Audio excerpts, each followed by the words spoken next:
like to do. I'd like to welcome you all, and I'd like to begin on time because I understand everybody is working kind of on the hour with their Zooms and their Google Meets. But I want to thank you for attending our Recovery Plan Advisory Committee meeting today. And I want to especially thank Bill DePreet and Peggy for setting up the meeting. We have two major topics that I'd like to talk about today. One is a follow-up to our special ed audit that we had, and I've asked Sharon to provide us an update of where we are and what we're looking at in the future. But just to let everyone know, the audit itself is not available because it's protected by attorney-client privilege. We have a lot of confidential information in it, but we will be sharing and updating where we are with the recommendations throughout our recovery plan. On occasion, we'll be updating the public and the community. We also today will have an update from Pat Laffey about the budget. Pat is going to talk a bit about local revenues and then about the 2020 state revenues, and a little bit about CARES and where we are, the CARES money. Just for your information, for an unprecedented time, we have an unprecedented thing happening in Harrisburg, and that is they're really focusing on settling a two-part budget. This has not ever been anything that has happened in the past, but based on the fact that the revenues are have been severely impacted by COVID-19, they're looking there, meaning the Senate and the House are looking at a two-part budget, one that will take us through December, and then a second part to be voted on most likely in the lame duck session of November that will take us through the rest of the year. The good news for school districts, the first 5 months of the budget, they are asking for BEF and SEF to be fully funded at a flat rate. Now, the good news is not the flat rate. The fact is we will know what those numbers are. We won't have to wait till the second part of the budget passing in November. So that I believe are good news. And then we'll leave some room for questions if you have any. So I'd like to begin, if you will, with Sharon. And Sharon, would you please provide an update of some of the special education initiatives and where you see us headed? Sure. So hello, everyone. Thank you, Dr. Finan. I'm thrilled to be part of this team and to be able to speak with you all today. The Office of Special Education has many new and exciting initiatives on the horizon. I think that the initiatives that are on the horizon are going to be very impactful in a very positive way for the district. So we're super optimistic. In an effort to better support and ensure quality educational programming for students and for teachers, there are a number of things that we're going to be implementing over the next couple of years. So, can I interrupt you 1 minute, doctors? Absolutely. I don't know who created this, but Sarah Hofius Hall and Katie Gilmartin cannot get in. Bill, can you let them in, please? Sure. Yeah, I originally an attendee. I'll was send them getting another link. I was originally getting some kind of a Zoom business message. I couldn't get in either. It's a different message, so, okay. Okay. Bill, do you need something? No, I'm going to resend them their invitation. The one that Ann Grebeck sent to me worked great.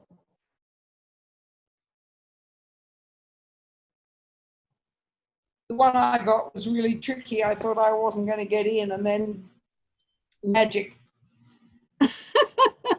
You have to love that magic. Sharon, I'm sorry about that. That's okay. Just let me know when everybody's in. If someone could Considering the stress let, on these, they work pretty well. I'm sorry, if someone could let Katie know that it's being sent to her SSD EDU email address. I will let her know. Thank you. Missy.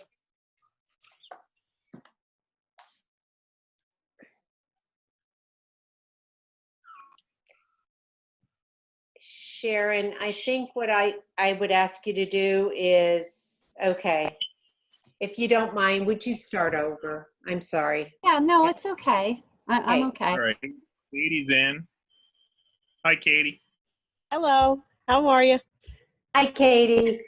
Hi, Katie. Hi, thank you for helping me. Katie, you're not in your background. No, I'm not. I'm out in the full free store. My father is putting a film on the window in there right now, so it's a little noisy. Well, I wish I was at that store right now. So do we. This is getting boring. Are you guys open now? You're not No. open, are you? I No, didn't we're think just so. here, and we're doing stuff online and shipping and delivering and sneaking in a little bit of curbside. Don't tell the governor. Well, only on I a think down everybody- low as needed basis.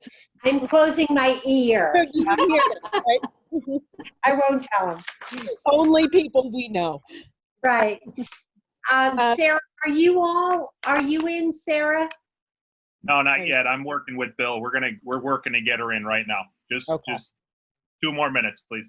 Katie, the room Yeah. I was in yesterday for the board meeting, I had that beautiful vase with the green circles. Oh, I should have nice. positioned my camera differently because you wouldn't believe how many people compliment that. oh, good. Good. I love that. It's so pretty. I do too. And it's fun. What I Yeah. want to know from Missy is whether she's using a background or whether that's her actual background. Oh. I'm sitting on my porch. Okay. Beautiful. I couldn't sit inside anymore. Missy, is that yours? Must be a motorboat lake, is it? Can you put boats on there? I it's saw a water skier this morning on her lake. Oh, Yeah. There was before she one- got chased in by the lawnmower. Doc, that must mean you weren't paying attention at our meeting. If you saw Oh, the water here going by. Shh, don't It tell was anyone. it was a 3-hour meeting, so I understand. What you don't know about me is I am a great water skier and I love to water ski. So I'm dreaming, oh, I should be on that lake water skiing. Okay, we are going to start over. So apologies to everyone. I'm sorry that it took a few minutes to get everyone in. We have an agenda today. We're going to talk about Sharon is going to provide us with an update. Dr. Baddick is going to provide us with an update of the special education audit. As I mentioned, it is protected by attorney-client privilege. There is a lot of confidential information within that audit, but what we will be providing as we go through the recovery plan process are updates as we accomplish some of the initiatives, or as we are about to embark on some of them, we will keep you updated. And Dr. Baddick is graciously granted her services to us today. Secondly, on the agenda is Mr. Pat Laffey, and he's going to update us on where we are with local revenues. He has a little comparison chart. He's going to talk about the 2020 impact of the state budget, and we will also talk about our CARES money. As I mentioned a few minutes ago, there's an unprecedented action happening in Harrisburg. They're looking at dividing the budget into a 2-part budget, one that will take us from July 1st to December 31st.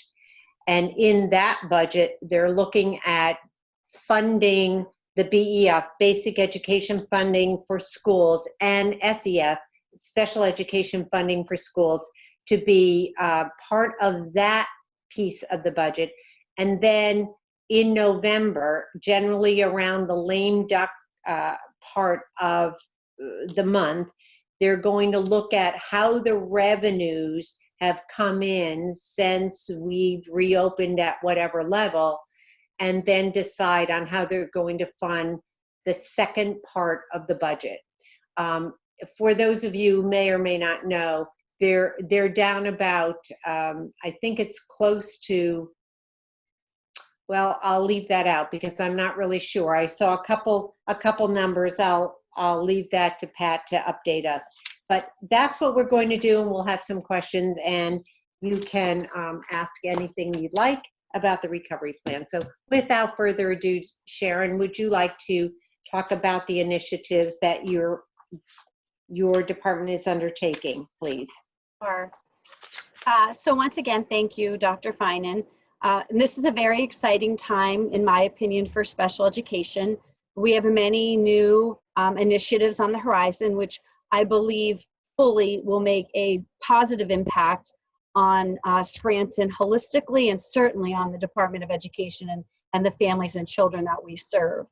In an effort to better support and ensure quality education, educational programming for the district and for students, for families, there are a number of initiatives that we're going to implement. We have focused our energies in two different ways, one on service delivery and then one on programming.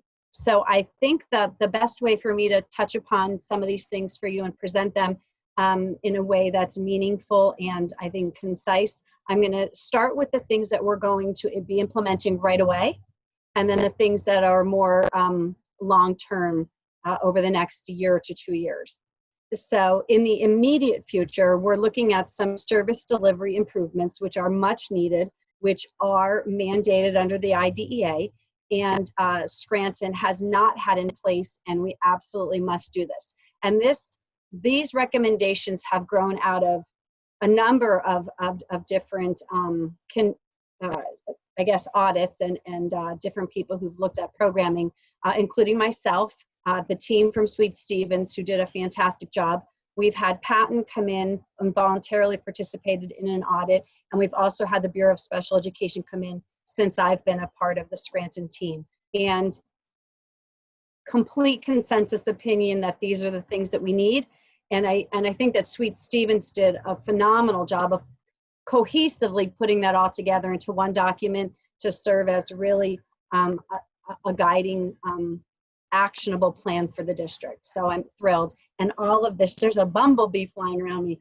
All of this ties in beautifully to Dr. Finan's recovery plan. So I'm very pleased about all of that. So in terms of this year, the things that we're looking at implementing are first a piloted program in reading.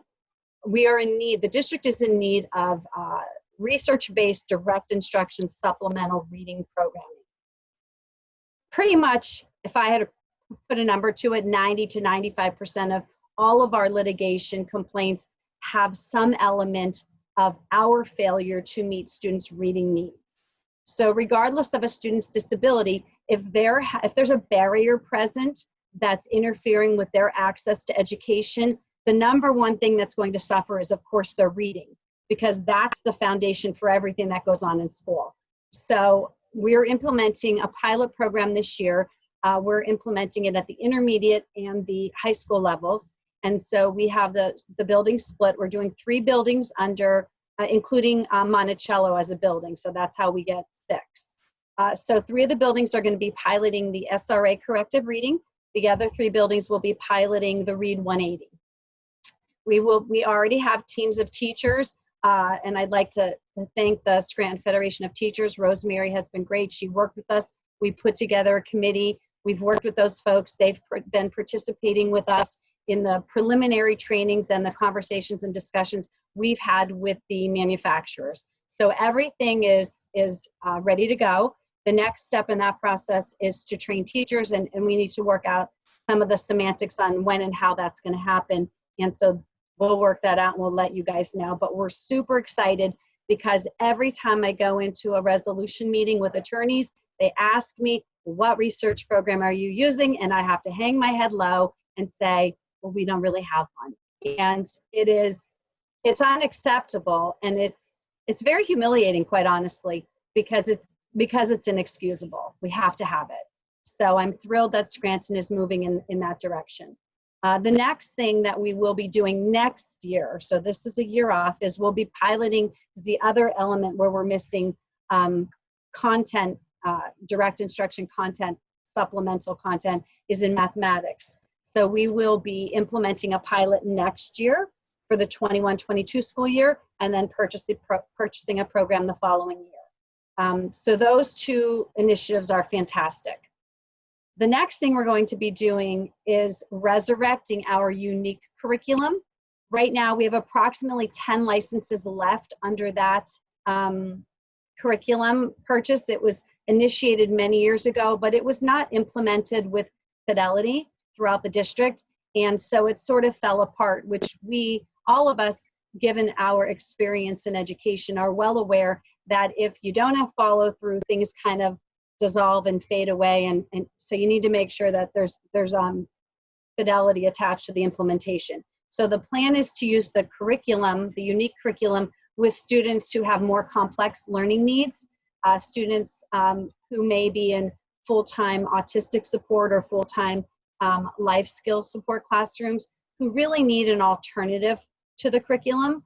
Right now, a lot of our teachers are having to piecemeal things together. So I think having this curriculum put into place, providing an adequate level of training to these teachers, will make a big difference for them. I think it'll make their life easier, and most importantly, it'll be very beneficial to our students. And again, this is another area where we're continuously asked by parents of these students and advocates, what are you using? And again, the answers are not sufficient. So this, again, takes the district in the correct direction under the IDEA and puts us in a position of defensibility. The next area that we're missing, the next piece we're missing, is social emotional curriculum. We do not have one that's actually research-based and direct instruction driven. And again, we're asking teachers oftentimes to provide social and emotional instruction because it's tied to an IEP for students who have a disability in that area, or who just happen to have manifestations related to this area as part of a disability. And the teachers don't have the resources, the adequate resources, to address these skill areas in a methodical and in a scientific sort of a way. So we're looking to implement something this year that will provide teachers with the tools that they need to service the children in a better way, in a more optimal way. So those are the things that are on the immediate horizon. The math is the only thing that's sort of off another year, but those other three pieces are going to happen this year. In terms of longer term, we're looking at a number of things.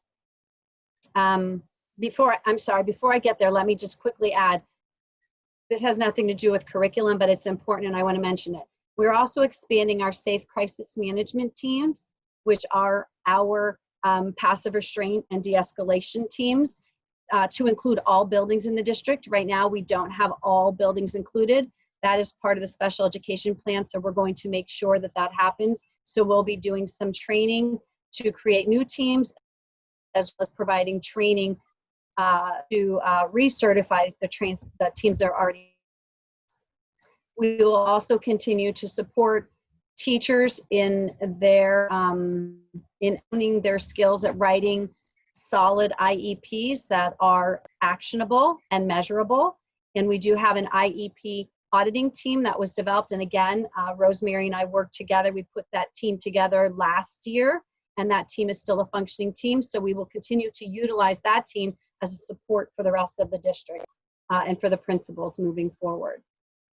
Now, in terms of next year, we're looking at our options as far as maximizing our resources, particularly at the elementary level. We're looking at how we can take the limited resources we have and use them in better ways. So we've had conversations, preliminary conversations, about the prospect of potentially regionalizing special education programming in areas so as not to have them spread out across 11 schools. Maybe we centralize them and regionalize them and build stronger teams in those areas. Make sure in those schools where we have a full continuum of special education services, we would make certain that we have solid student support teams in place, student services teams that would include a full SBBH team, guidance counselors, psychologists located in that building, diagnosticians housed in that building, and then, cross my fingers, board certified behavior health specialists in those buildings. A lot of that stuff still needs to be worked out, but it's very consistent with the audit report from Sweet Stevens. It's consistent with my impressions of Scranton's needs, as well as the feedback we've gotten from the state during my few years at Scranton. So we're super optimistic about that and where the district is headed on that front. In terms of this year, I do want to mention that we are starting a student services team at Monticello this year to better support very high needs students and complex students we have at Monticello. So it'll sort of serve as a pilot for us to see how this team comes together, and we'll have actual data in terms of how we're better able to support students when we synthesize services and we kind of join forces in a way that provides students with the supports that they need in a proactive as opposed to a reactive manner. Scranton, in my experience, has been very reactionary in dealing with a lot of students, particularly social, emotional, and behavioral needs. And so we want to try to get out in front of the train instead of chasing the train down the tracks, because I think that's going to make the biggest difference in terms of reducing our exposure to litigation. Once the attorneys are knocking on our door, it's very difficult because they manufacture complaints, and I see it every day. They come in for one reason, we do a record release, and then they manufacture an entirely different, it's almost like watching a fiction writer at work. They just manufacture a case, and it is so frustrating to me, you have no idea. So I need to work with my team to make sure that stops. And all of these initiatives, and let me see if I make sure I didn't miss anything.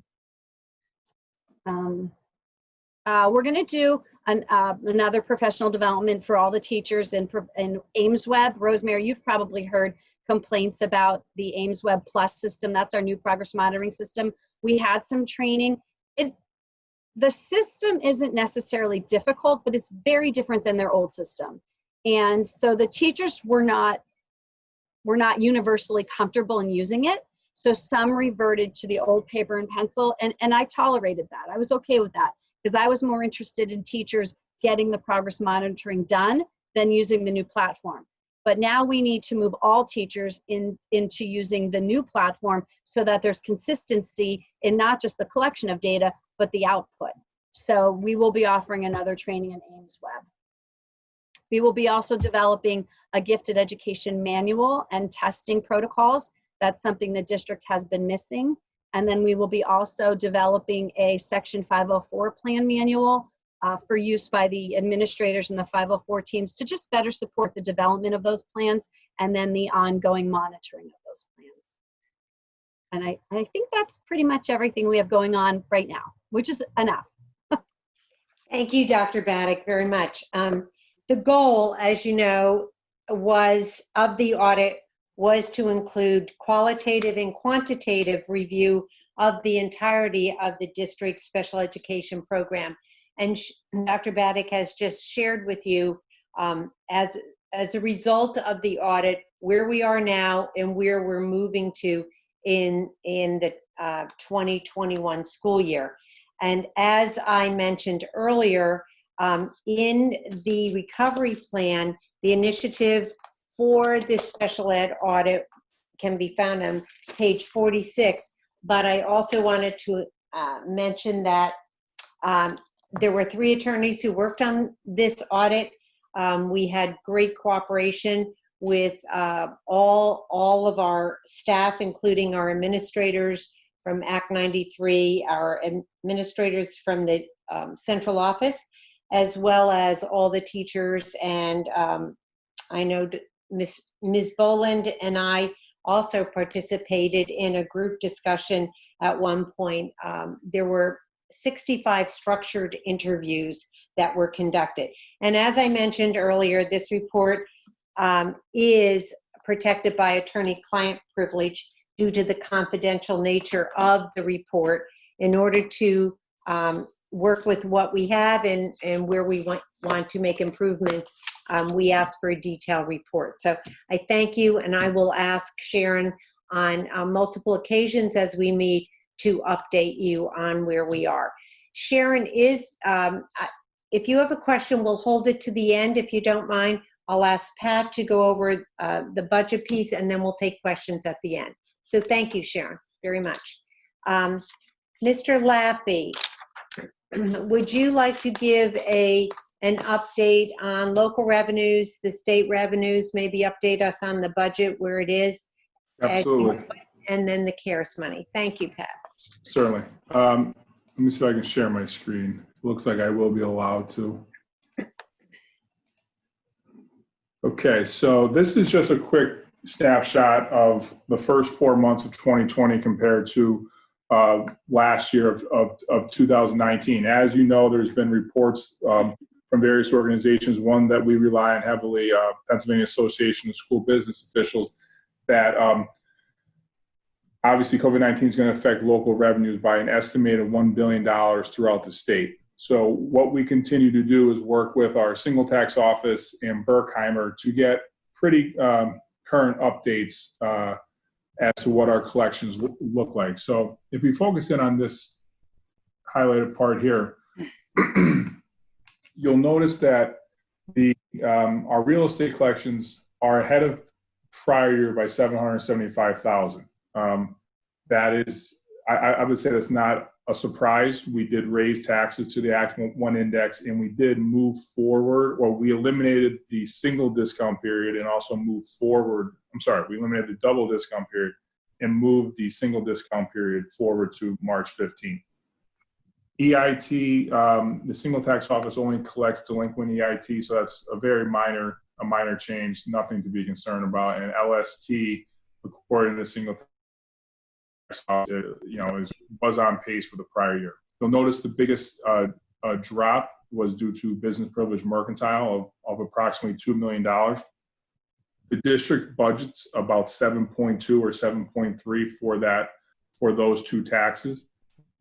Typically, they had been due on April 15th of the year following the close of business. So we had extended the due date to July 15th to align with the federal income tax return date as well. So what we don't know yet is is this more of a timing issue, or is it something more related to not being able to afford the tax payment? So we will be getting a disbursement from the single tax office this Friday, and I'll be updating this through March, and we'll be ready to share with the advisory committee very soon. If you notice up with real estate, you'll see that I just kind of jotted these in on the side. We budgeted $42,353,000 for real estate taxes this year. We've collected roughly 74%, just shy of that, and there still remains to be $11,228,000 outstanding. And we're going to talk a little bit about on the state side when we get to there some of the House bills and how that can affect some of our timing and our cash flow. You'll notice that EIT for Berkheimer, they are the primary earning income tax collector for the Scranton School District, and we were ahead of the prior year by $55,000. In working with organizations like the Pennsylvania Economic League, who works with the city of Scranton, Berkheimer, the first quarter of 2020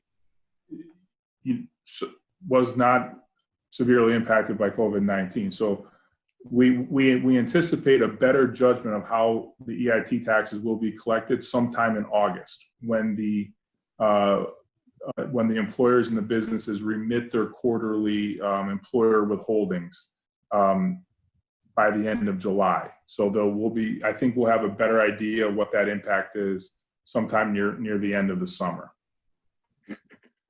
That's just a little bit of where we stand locally. And just to touch base back on the local, PASBO estimated for the Scranton School District a shortfall of anywhere from 4.1 to almost $5 million. That was done on a fiscal year for 2020 to 2021. As we know, the district is a calendar year budget. So if we're using that as a 12, if we're applying 4.9 million to a 12-month impact, it's going to hit the Scranton School District estimated 3/4 of the year. So we could see a potential decline in local revenue of close to 3.75 million. Again, that's why we're working closely with our single tax office, getting the most up-to-date reports that we can. But one of the largest items is EIT, and as I just noted, we may not have it. We might not know the impact fully until August. House Bill 2460, as I just stated, we've collected about 74% of our real estate taxes, with just over 11 million remaining. House Bill 2460 was proposed to, I believe, to be a secondary option to another House bill that was set to freeze property taxes. 2460 would extend the discount period 30 days and also extend the face value period till December 31st or 6 months after the issuance of your tax bills.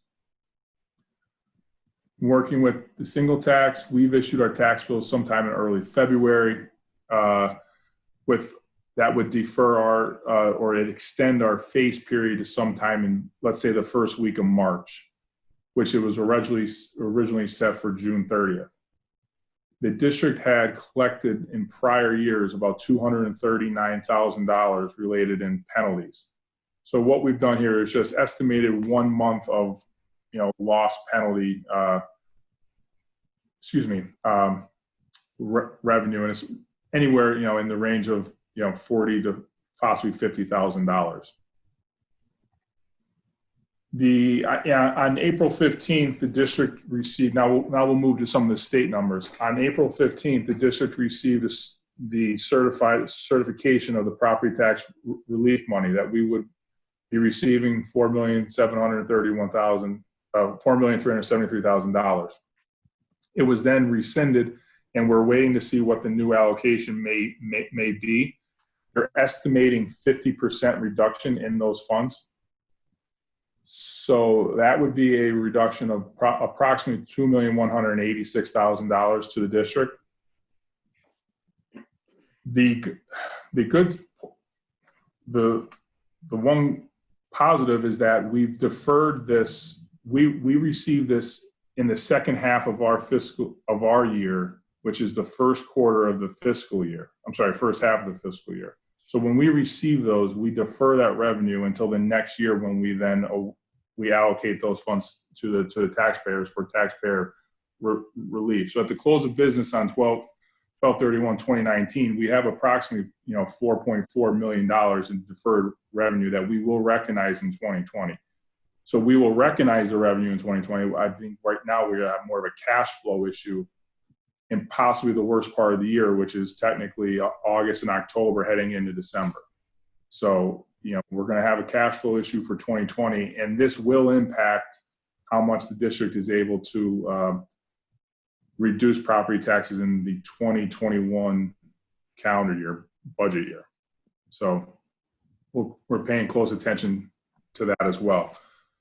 Just this morning, and I believe it occurred last night, I received the email around 6 o'clock. The House had passed House Bill 2387, which was, and obviously Dr. Finan just noted this, with a vote of 103 to 99. That bill has flat funded BEF, special education funding, Ready to Learn block grant, and CTC at the 1920 amounts. Positive is, as she noted, that they've appropriated 12 months of funding for that. So how does it affect the Scranton School District in our 2020 budget? Well, when we prepare our 2020 budget, we know what the 1920 allocation is, and we forecast out a compounded average growth rate over a historical 10-year period. So in doing so, in applying now this flat funding, and 35% of that being received in the second half of our year, we're going to appear to be short on BEF by approximately $701,000, $702,000. You'll see that special education flat funding is actually a positive number. The district, at the time of preparing our proposed final budget, was utilizing the 19-20 allocations for special education for us, which was $6,207,000. At the time, the three biggest factors, which are your categories of funding for students, category 1, 2, and 3, had some data that had to be tweaked and fixed. So we had reported and amended that with PDE. Not knowing what the impact was, we budgeted conservatively at what we were showing at that time. And currently right now, it's the flat funding shown last updated on February 2020 is $6,808,651. So we might actually see a little bit, compared to our budget, a little bit of a positive number. We obviously it's a reduction from what the governor proposed originally in February of 2020.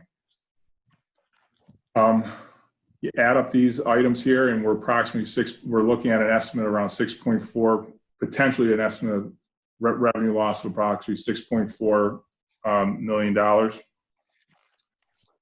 The district we're looking at ways to mitigate that, to offset that. We are analyzing some of our expenditures. Some of our expenditures are saving us.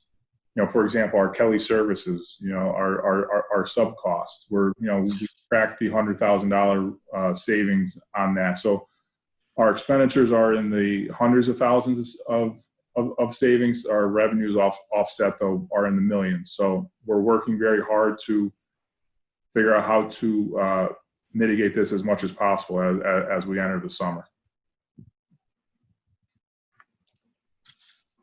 Pat, do you want to talk a little bit about the CARES money? Yes, I'm sorry. The district was awarded approximately $4 million in CARES funding. We are currently right now with the administration determining how we can utilize those funds to return to school, to provide potentially online education, but also offset some of these downfalls in the revenues. I believe there's 12 categories of uses for these funds. We're trying to see if anything that we've already been committed to and are currently expending dollars on can be funded through these to offset some of that shortfall. Okay, thank you very much, Pat. You're welcome. I think it's always better to know where we stand and be able to approach it realistically. So what I'd like to do is open the floor to questions. I know Sharon is still here and Pat is here. Would anyone like to ask a question, or myself? Pat, this is Mike Mahan speaking. You mentioned about some cash flow issues late 2020, maybe early 2021. And those are problematic for districts that have reserves, but potentially catastrophic for districts that don't. And so I don't know if you, and again, none of this is you're doing, either coming there with no reserves or having a pandemic loss. But as you look forward, issues of payroll and like opening doors come to mind as I'm looking at these numbers. I wonder if you had, or Dr. Fine or anyone had any thoughts on that issue that is, again, beyond your control, but potentially on the horizon nevertheless. Yeah, we are really concerned, Dr. Mahan. Thank you for the question. We're very concerned about cash flow. We barely made it through last year. Probably only the people in central office knew how hard it was to make the last payroll in December. We had to squeeze through, and that was under certainly better circumstances. at this point in time, everything is open and on the table to look at how we can reallocate the few resources we have and how we need to cut, I hate the word fat out of a budget because there is no fat in our budget.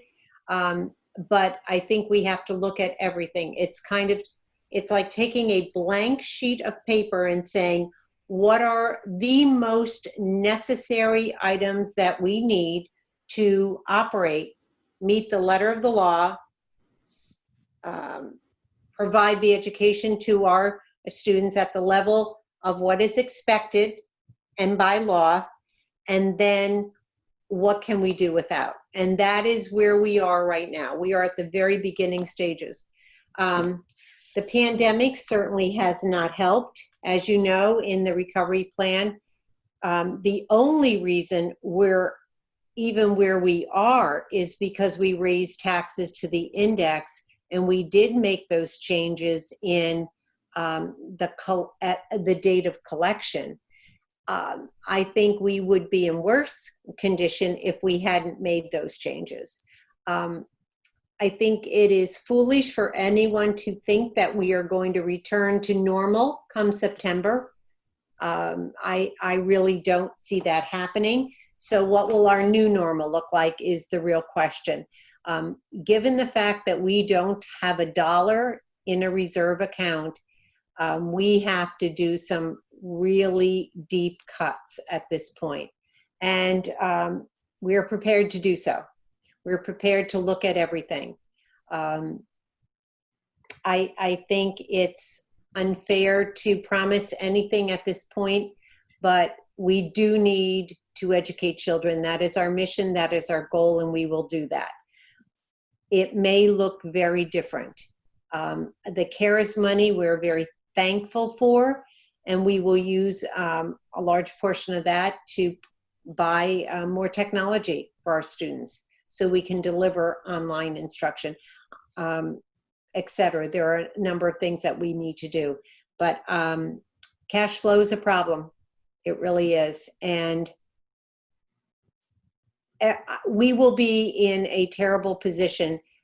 Other districts will be in a bad position, but because of our current situation, this couldn't have happened at a worse time, to be honest with you. So we're just going to continue to put our heads together and figure out what we can live without, how we can do things differently, more efficiently, more effectively, with fewer people. As everyone knows, and I've said this many times, salaries and benefits generally run between 68 and 72% of a school district's budget.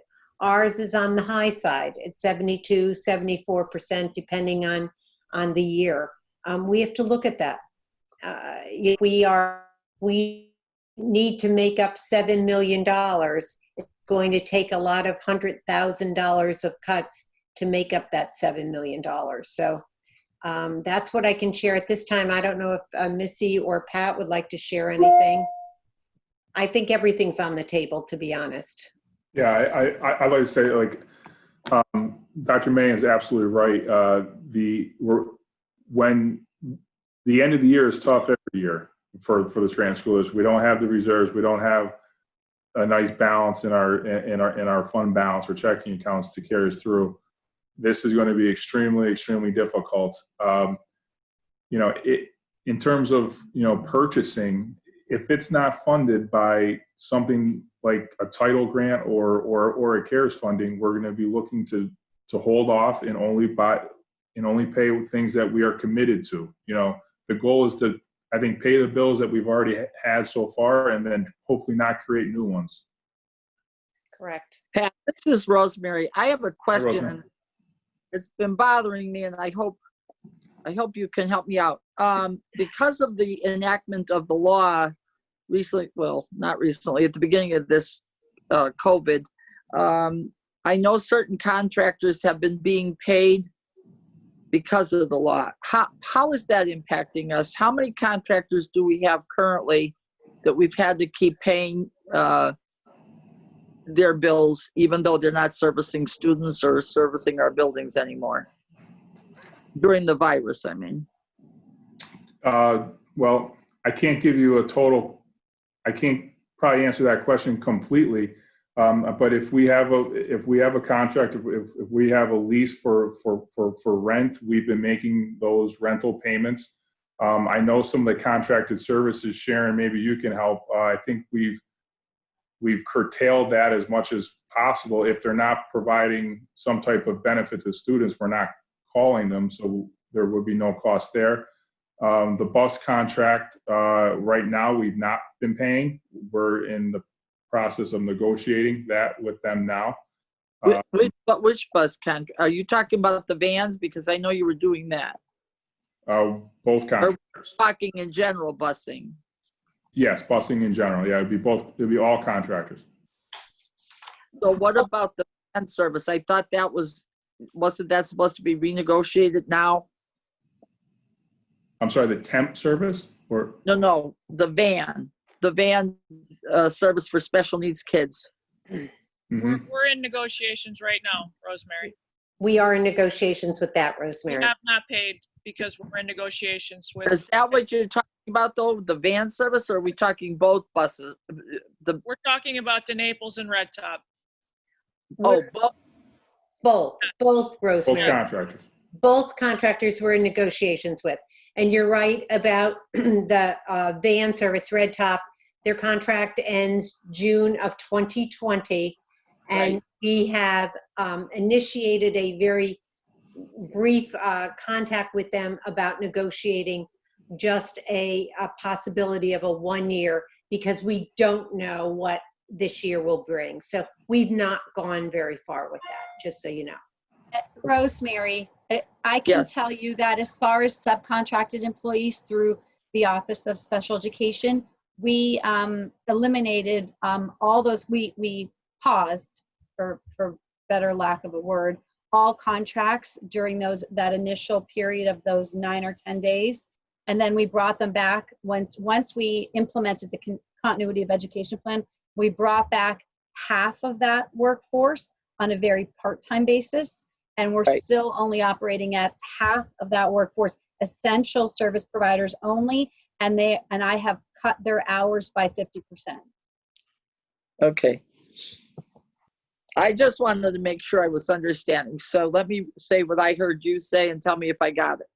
So as of June, which is less than a month away, the Red Top contract technically is up. And right now you're working with them to come up with maybe a plan for 1 year. And also the DeNaples bus contract, you're working with the DeNaples firm to figure out a new contract. Is that it? Not a new contract. We have, from the date that we ended, March 13th, till the end of the year, Act 13 requires us to either pay in full or negotiate a payment. And that's what we're in the process to do with both Red Top and DeNaples, okay? They have to provide to us documents. We're still receiving documents, okay? And that's where we're still in that. The contract, the 1 year contract extension for Red Top, we're at the very preliminary stages for that. That's separate. And that's only because it's a very bad time to go out and look for a new contractor when we don't even know if we're going to open our doors in September. So that's separate, okay? Right. But the other two, by Act 13, we have to either pay in full or negotiate a different type of payment, and that's what we're working on now. Well, I'm glad. That's good. I'm glad to hear that, because that's a concern to a lot of folks. Yes. Well, it's a concern to us, and we're working through the process. We're gathering the documents. I believe yesterday or early this morning, more came in from one of the contractors. So, you know, we have to be fair to the taxpayers and we have to be fair to the contractors. So we're walking through that right now. Right. Thank you. Are there other questions? Yeah, this is Gus. I'm sure you're going through a number of different scenarios about, how or if to open schools. But I was wondering whether there's an option to expand the cyber school that the district provides, especially for those students that have vulnerable family members at home, or that are they're capable of doing cyber school. Because we know not all kids. This isn't a great learning environment for most kids, probably. So if there is that option, or if there is that choice, or if there is that expansion, does that result in any savings that would help the finances? Truthfully, yes, it would. We've noticed some savings since we've been on online instruction. And so the answer would be yes. I don't know to what extent, because we don't know the number that would take advantage of that. But, and Missy, I'll let you speak to this, but I know that discussion was held this morning with both expansion of, we do have an Apex program that would cover, and I always get this wrong. Is it 6 through 12 or 7 through 12? I know it's either 6 or 7. 6 through 12. 6 through 12, thank you. 6 through 12, that's our Apex learning platform, and we're very pleased with that. And we have talked about expanding that. We are looking for a quality online learning platform for the elementary, although our teachers have done a marvelous job adapting their current educational programs to our online instruction.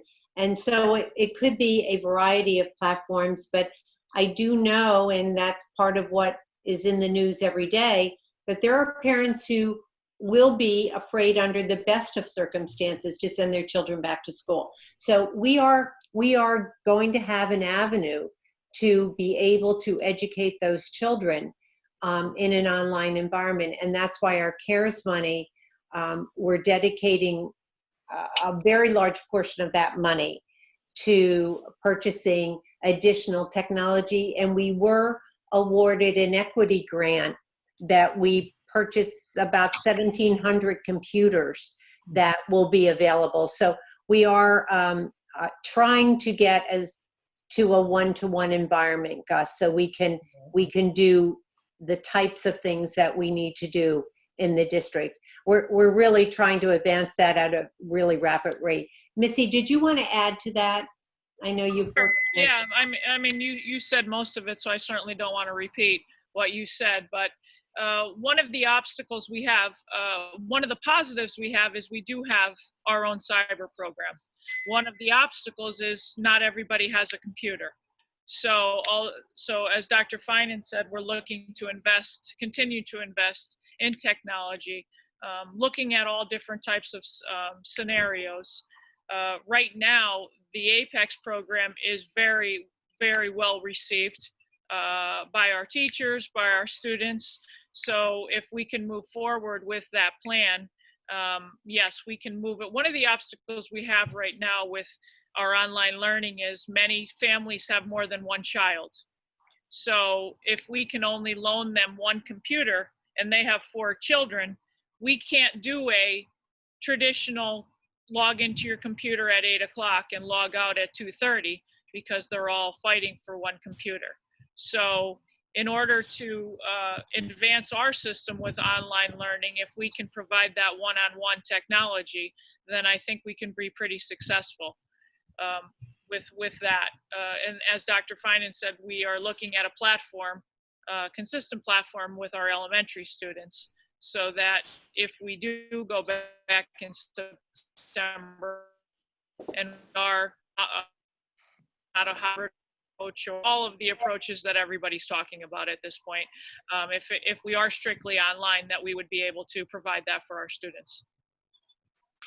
Something that strikes me as interesting is that those families that are most vulnerable, that don't have good learning spaces at home, that won't have access to technology, if they're the ones that go to the school and there's smaller class sizes, they're potentially more attention.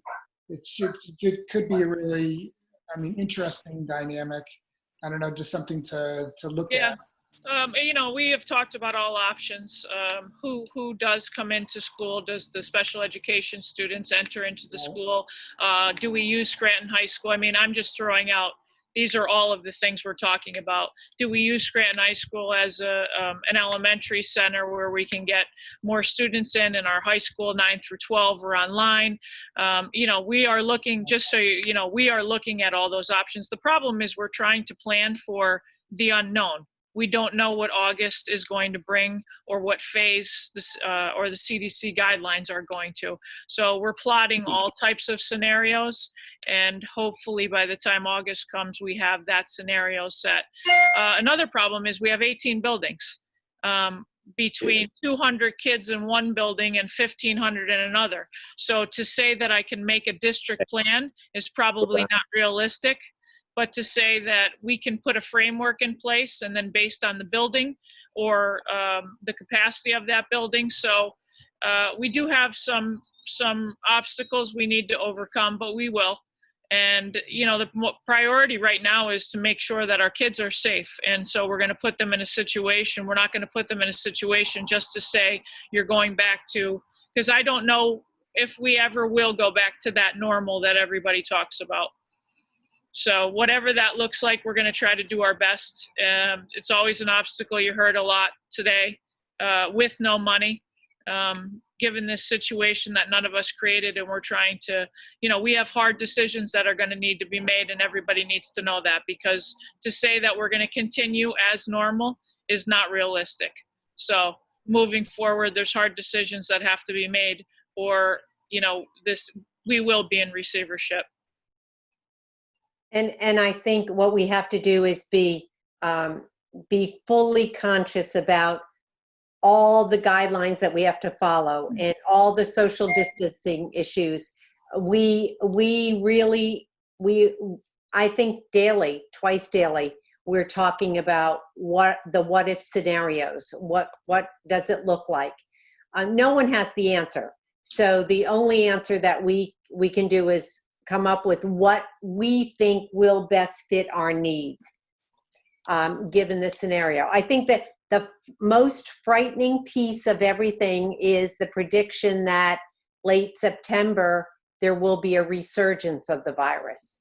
Now, that's a very difficult position to put anyone in, from staff to students. We have to watch that unfold from the scientists at this point. So we're looking at everything. Everything's open and on the table. Dr. Finan, yes, there was a report in this morning's paper, a poll that said that up to 20% of teachers would not be comfortable returning to the classroom. Do we have any response, Rosemary? Have you had any zeitgeist from your members as to whether there would be reluctance to go back into the classrooms, whether people would feel vulnerable?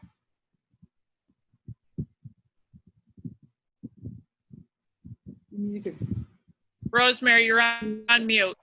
Rosemary, you're on mute. Oh. Rosemary, oh, yeah, unmute. There you go. Oh, am I there? You're okay. Yeah. I'm okay. Right now, I just was saying the teachers, mostly like everybody else, they need a break from online for a while, just to recuperate, I guess. The teachers will do what the teachers have to do. That's what they always do. I'm willing to say right now, and Dr. Finan, you know this already, that we're willing to sit as part of a committee to look at all kinds of resources available to us through AFT. And I was just on another Zoom just an hour ago discussing all of these things. So there is a huge push right now to get as much money into Pennsylvania. Well, all the states want it, but to get the money in Pennsylvania from the HEROES Act that just went through with Nancy Pelosi.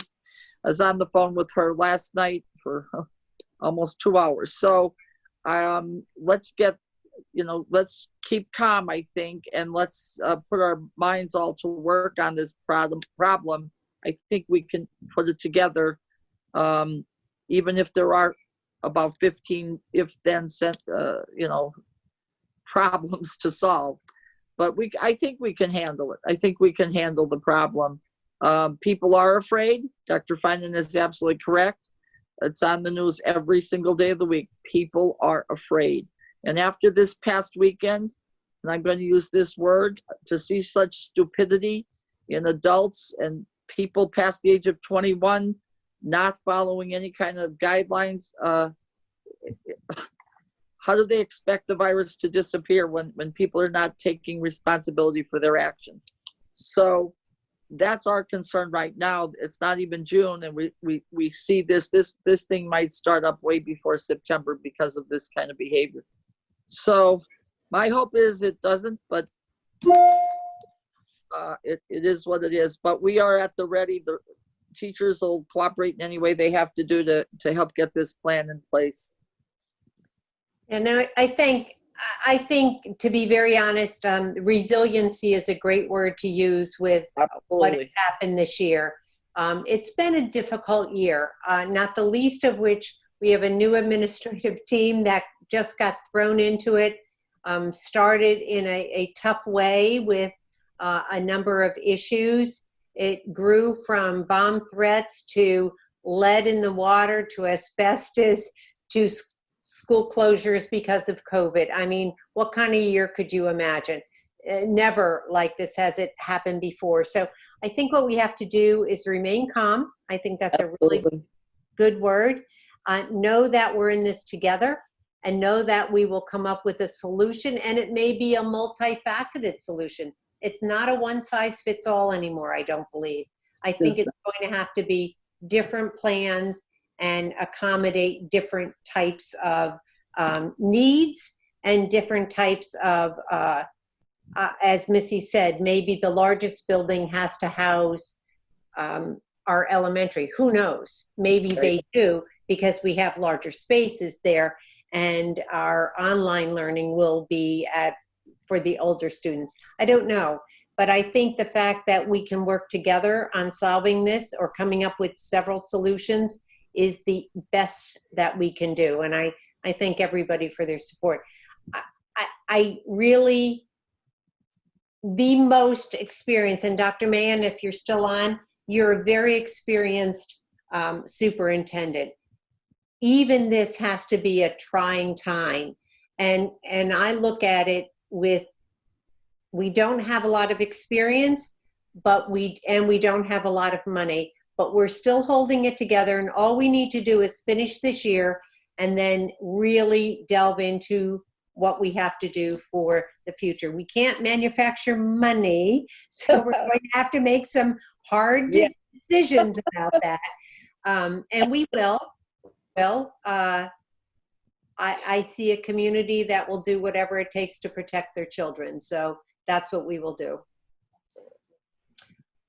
You're correct, Dr. Finan, and you are. If people feel that there's uncertainty, you are not alone. There is uncertainty everywhere at every aspect of this, but you obviously are working so closely together, and the teamwork is very high. So we're going to be okay because there's no choice. But certainly your challenges are great. But you guys are right where you need to be as far as working together. Well, thank you, Dr. Mann. Are there any other questions?